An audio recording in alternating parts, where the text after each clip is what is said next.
Next, though, a woman from North Devon who has a rare kidney disease is in Westminster today campaigning for a new drug that can help sufferers to be available on the NHS.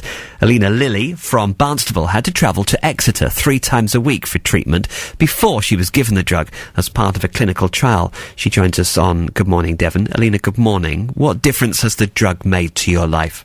It's completely changed my life. Doctors describe it as a silver bullet, and it really, really is. Before I was travelling to Exeter, like you say, 3 times a week from Barnstaple, on a horrendous treatment called plasma exchange with massive side effects. Felt dreadful all the time, was tired, sick, had to give up my job as a nursery nurse locally in Barnstaple, and life was pretty hard, actually.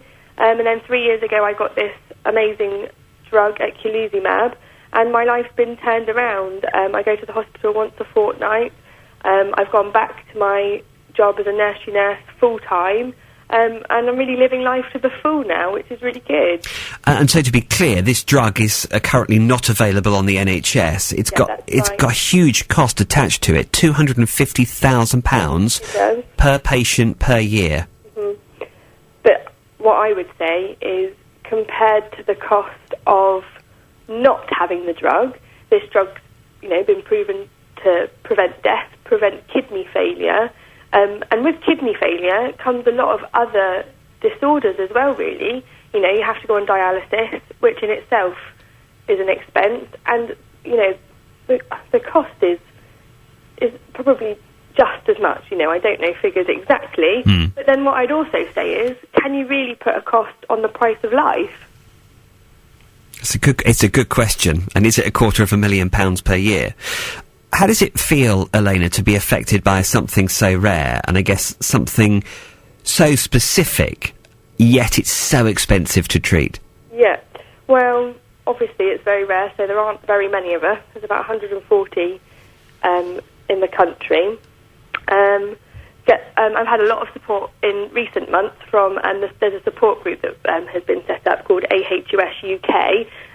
They've been campaigning for a long time for this drug to be funded by the NHS, and it was all going swimmingly until at the last minute Lord Howe decided that, having referred it to aHUS, which is an advisory group to look at the drug, who had recommended it, said that it was a drug that worked and had been proven to work and was preventing death and preventing kidney failure and allowing patients to live a normal life.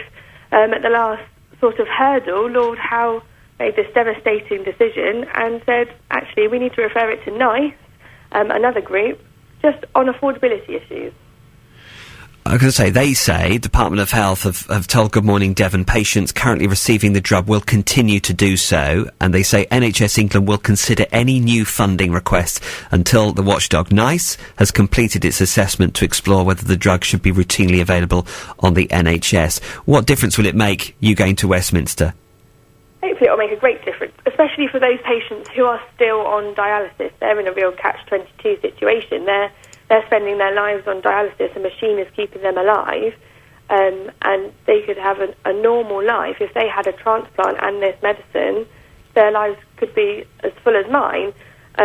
So for them to get this medicine, would be life-changing. There's patients that have been on this dialysis, 15, 20 years, some of them. So to have their life turned around now would be, truly amazing for them. Elena, thank you for coming on air and talking about it this morning. Elena Lilly from Barnstaple.